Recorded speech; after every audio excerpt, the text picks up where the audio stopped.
Welcome to Navigating Change, the podcast from Tybal Education. I'm Pete Wright, and I am pleased today to bring you part 2 of our conversation with Grant Lichtman, author of Moving the Rock, 7 Levers We Can Press to Transform Education. In today's show, we explore a few important questions. What kinds of skills are needed by students beyond knowledge acquisition? What does it mean to develop the skills of a lifelong learner in this age of accelerating change? How do we prepare students to have a resiliency in their capacity to remain open to learning? And what happens to institutions that don't make this shift? Another very important conversation for our K-12 and higher education leaders. It runs just under 15 minutes, so we hope you're able to take the break today and join us. It really is about being a lifelong learner. That model, just think about it in our lifetime. In my lifetime, that model of going from developing a set of knowledge and skills so that I have the capacity to do a job for a lifetime, that model is over. And I would say that part of it is the blindness that the schools have. They don't have an alternative, and it's like the IBM mainframe when they were still selling mainframes. What's the motivation to go to microcomputers and invest in a whole other model when the IBM mainframe was still selling millions of dollars? It's only when people stopped buying them that IBM made that shift. Exactly. And so the speed with which any one school or district will transform is largely related to the diversity of options that families have in that area. I use the example of the district where I live near San Diego. San Diego Unified School District is the second largest school district in California. I think it's something about 350,000 students.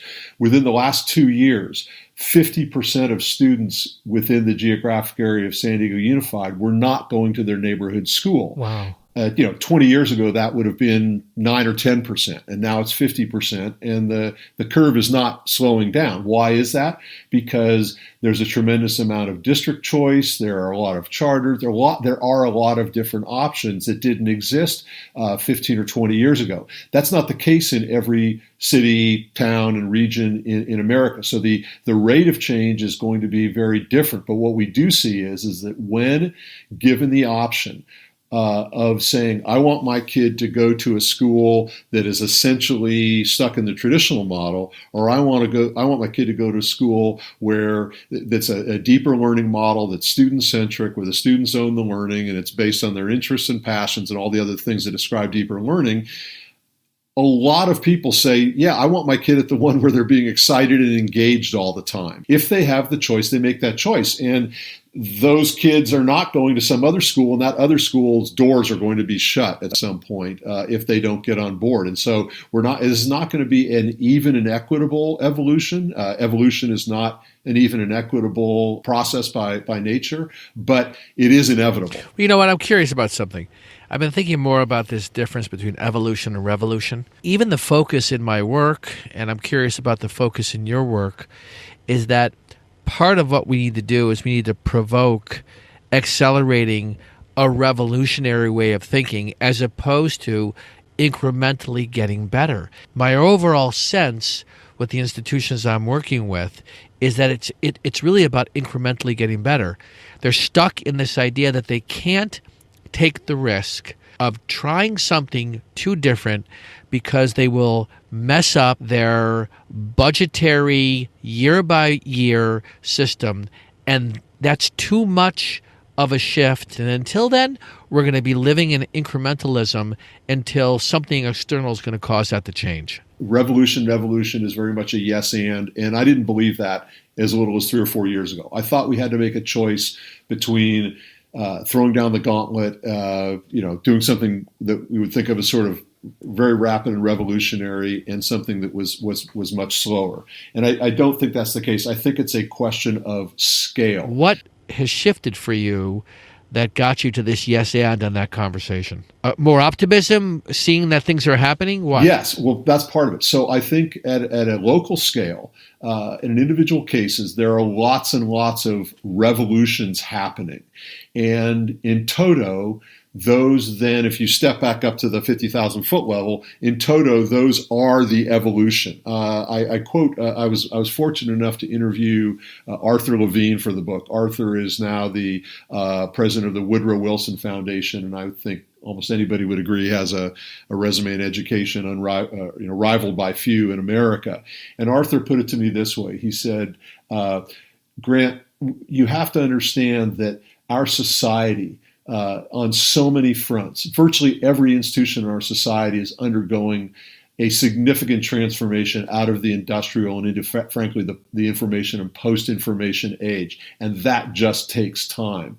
It may take a couple of decades for us to say that the entire system of education or the majority of education has fundamentally evolved. But that process, that evolution, is accelerated by individual organizations and individuals taking revolutionary steps, if I can say it that way. And that's what I tried to share, was that there are these examples all over the country of, if I put myself in the position of the reader, I read about a school or a district that looks exactly like mine, and they're doing something that appears to me to be revolutionary and positive, and I want it to happen. And I have to ask myself, why are they succeeding and I'm not? And these levers are ones that don't require me to throw out the school board. They don't require new legislation to be passed. They don't require me to fight with the teachers union or get into a politically divisive argument. These are schools and districts. They just started doing stuff. They just started doing it, and thereby their revolution is contributing to an overall evolution that frankly didn't exist a decade ago. This is a really interesting one, Howard. I want to pivot to you because this question I can't shake. And I think what you're talking about right now, Grant, gets to this, that this is cementing of the sort of inequitable development of change in K-12. We're sort of spreading the student readiness and the expectations going into higher ed, right? Are we trickling up or trickling down? I would say to independent schools and as well as the K through 12 world that they do have a role of guiding what higher education institutions should be thinking about what they need. But it's a funny story, because I'll tell you what the story is at the higher ed level about K through 12. They're swamped. They're swamped with thinking about just getting through enrollment, keeping their discount rate down. At the most senior levels, it is business as usual in a lot of places. They're already mired in daily administrivia. And it's important because it's the foundation of what keeps thousands and thousands of people employed in a machine that very much is self-perpetuating. But they see that there's something coming.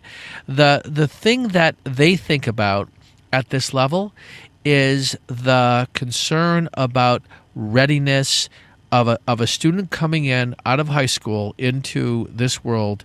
And increasingly the story is they need to have more support systems that are not just academic but psychological. There's a greater awareness that students are coming in with more emotional issues that they need to be able to deal with. And then a whole different demographic, Grant, of students coming in, that we're not part of the classic overwhelming those individuals who are part of the culture that have had the academic benefits, mostly white. And as the change in demographics start to show up in higher ed, they're saying, in one breath, they want diversity.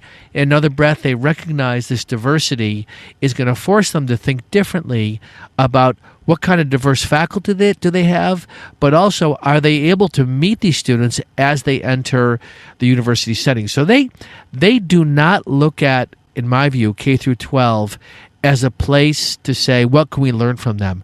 They find themselves reacting to what's coming to their door. And, I think there's a missed opportunity here in itself for a certain kind of partnership. 3 of the 7 levers that I write about in the book touch on the relationship between K-12 and colleges. And so very briefly, those 3 points are: one chapter has to do with the admissions process. How do we assess high school students, and how are they admitted to college? It's a real point of dissonance. high schools universally point the finger at colleges and say, we can't change because these colleges are expecting our kids to get high scores on the SATs, to just be very, blunt and summarized about it. They want the SATs, the ACTs, and the AP scores, and that's what they're admitting our kids on. So there's one chapter about that we can get into a little bit more. How is that changing? And you know why they want that? They want that because they want to keep their rankings. Right, exactly. Again, exactly. It's back to brand. Yeah. Right? It's about rankings. So there's that element. The second point of relationship between the two systems has to do with how we train teachers. There are roughly 1,400 colleges and universities in the country that train our teachers, and yet only a very small handful of them are teaching teachers how to be teachers of deeper learning as opposed to working in the old traditional industrial age system. This is something that the faculties of a teacher college could wake up tomorrow and say, you know what, guys, we got to stop, and gals, we got to stop doing that. We need to train teachers for the future, not the past. And in 2018 or 2019, they could have an entirely different curriculum. They're not doing it very quickly, but they could. It's an easy lever to press. And the third point of overlap would be in the kind of work that you and I do in terms of change management is in making the skills and training of leadership and change management radically more accessible to a much broader group of educators than have access to that today. And in all three of those areas, there's tremendous opportunity for K-12 and higher ed folks to come together and say, you know what?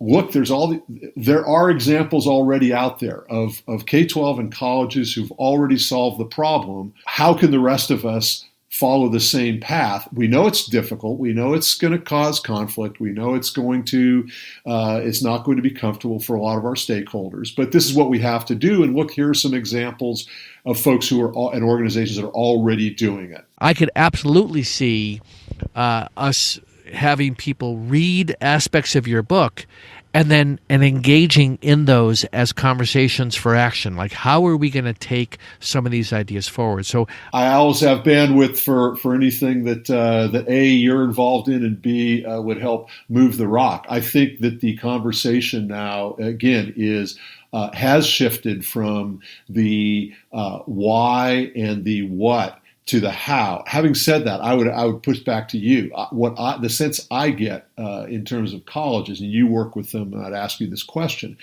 The sense I get is a tremendous amount of dissonance at the college level. I use the example of MIT. How does MIT offer their education for $60,000 a year? And by the way, it's free. Our courses are free on the internet. What I see from K-12 space is that the colleges are going through a period of tremendous dissonance about what they're going to be 10 years, what their value proposition 10 years down the road is going to be. They don't have the answers to that. They don't have the answers to the questions you asked about how do we prepare for this generation of kids coming up. But what is happening is inevitable. And so there are going to be institutions at both K-12 and college level that figure this stuff out and provide a good value proposition for their communities, and there are going to be those who don't, and that's evolution. It's not friendly and it's not kind. I think one of the unintended consequences is we do not think beyond what we can influence today or tomorrow or for the next 3 years. Thank you so much for your insights here, gentlemen. To learn more about Grant Lichtman and his fantastic work in the field, check out grantlichtman.com. You'll find that link and links to pick up his latest book, Moving the Rock, 7 Levers We Can Press to Transform Education, in the show notes for this episode. You can also learn more about Howard and how Tybal Education supports the higher education community at tybalinc.com. On behalf of Howard and Grant, I'm Pete Wright. Thank you for your time and attention today. We'll catch you next time, right here on Navigating Change, the podcast from Tybal Education.